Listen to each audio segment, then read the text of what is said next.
Hey guys, True Grit Scott, Bulletproof Saws.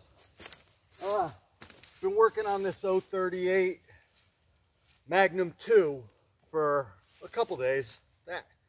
Not working on it for a couple days, but I've had it for a little bit now, and I finally just finished it up.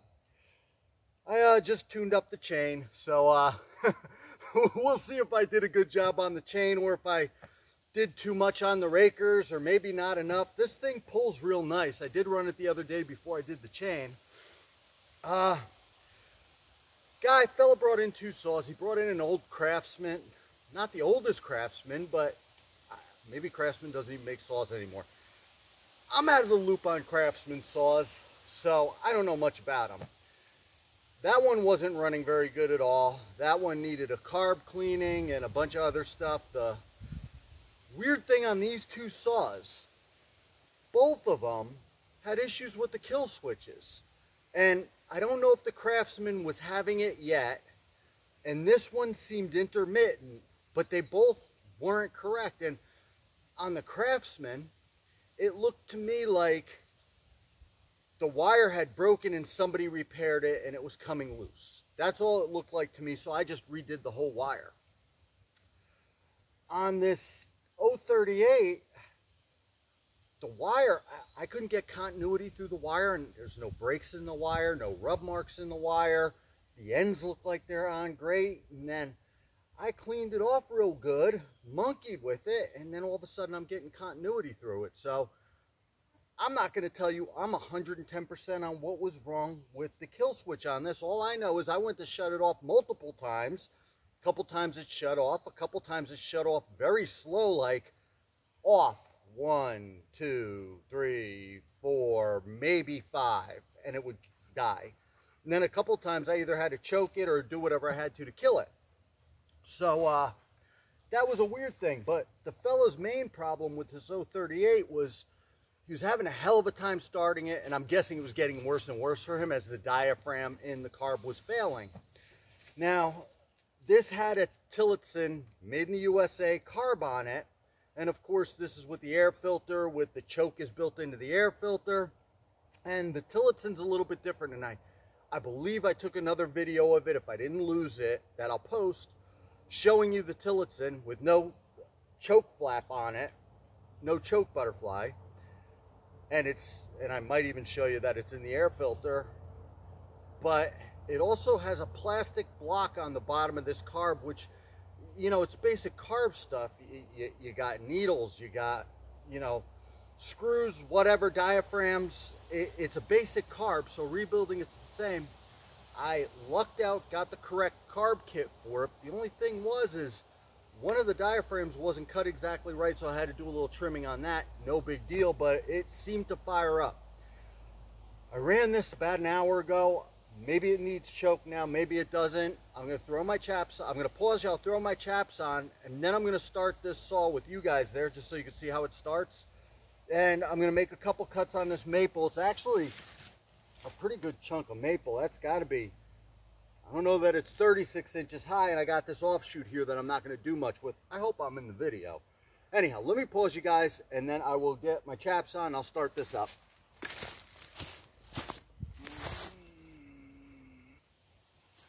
Okay guys, I got my chaps on. I'm going to throw my little earbuds in, and I'm going to take a couple cuts. I don't think there's anything else to tell you other than this is a super nice saw. Pretty clean, not perfectly clean, but pretty darn clean. And I think I showed you guys some pictures of it before. Anyhow, let's see what we got. Let me throw my earbuds in. We'll see what we get here. I guess I'll try it on choke. Here's the other funny thing. I have to fight a little bit. This red lever is a little bit, I'm going to say flimsy.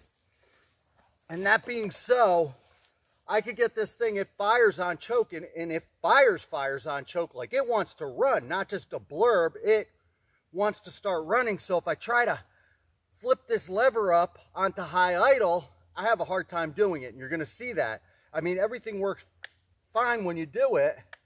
But for some reason, when I try to go from choke with it actually running up to high idle, it gives me a problem. Maybe it will, maybe it won't, but I figured I'd warn you guys.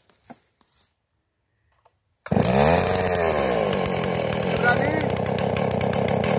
So if I can flip that up to high idle there, it should just go. Anyhow, I'm just going to flip it up now. But she does give me a little bit of a fight going up to high idle.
Anyhow, guys, it's a neat old saw, and listen, I could probably, it's not ported, this is stock, bone stock as stock can be. And what I'm going to tell you guys is I could probably turn it up a little bit more, but these 038s aren't known to be speed demons. Could I get some more rip'ems out of it? I'm sure I could. But I don't know that that's what the fella wants. I think he just, you know, wants a saw that's going to chug through and cut. And this maple here, I know this isn't the biggest piece. Well, that's kind of pretty big, but that's, you know, just a small branch. Not a small branch, but a branch.